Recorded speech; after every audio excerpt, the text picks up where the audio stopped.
We are a consumer-based advocacy group, watchdog group, and we're launching nationally. And we formed in response to the lack of a consumer advocacy group. You've got organizations like, NORML and other organizations that help patients and consumers, but they are also representing industry as well.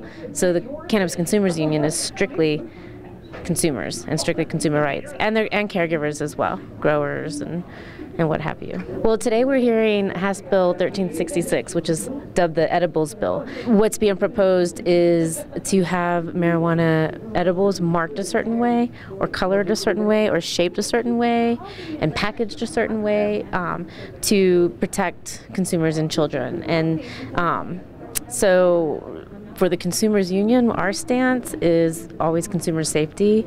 So what I'm going to be discussing here, and to say here, we're at the Capitol in Denver, is, consumer education so in a dispensary or a retail center, you have the people who sell marijuana, they're called bud tenders. And so what I would like to see is more education on their behalf so that they can actually educate the consumers in addition to whatever else they vote on. So that, like, for example, if you're coming to Colorado for the first time and you've never eaten an edible, it could be very strong. It could have certain reactions. You can, maybe eat half instead of a whole one if you haven't eaten an edible before. It could be made with sativa, which has a certain impact on the body. It could be made with indica. It could be CBD. So it would be nice to have the bud trainers trained and certified on edibles and knowledge, so that way there's some sort of protection when they're dealing with consumers and accountability. The Justice Department issued us guidelines, 8 guidelines that we have to abide by in order for this experiment to work. And the biggest concern on their end is diversion. The issue on our end is that this is a constitutional amendment, so it is a states' rights issue.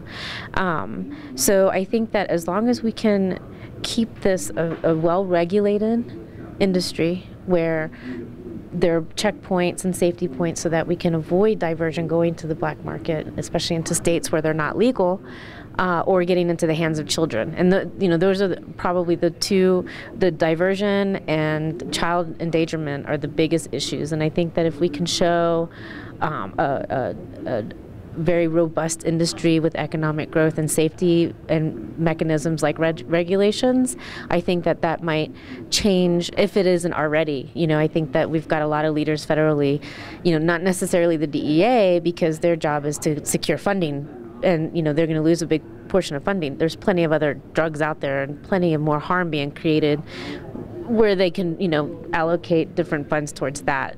However, if we can show that this can be a viable industry, I think other federal leaders are considering it as well, just because we could use this economic growth.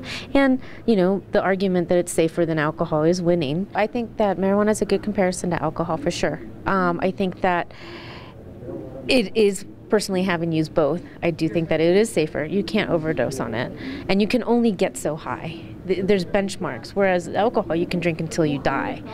So but in terms of, having that choice, that consumer choice, where you can say, have that choice between alcohol and marijuana, then it is a fair comparison. And then on a regulatory structure, it is very comparable. And we can set up a regulatory structure just like alcohol. Alcohol is federally has a 3-tier system, which prevents one type of business from having another type of business. And we're trying for that here also. There's sometimes friction with that, but it is something that can be regulated very similarly. Each state can actually choose how they want to regulate it if it were to become decriminalized nationally. So it'll be very interesting to see how that plays out, but I'm sure the alcohol lobby might be a little bit nervous about that.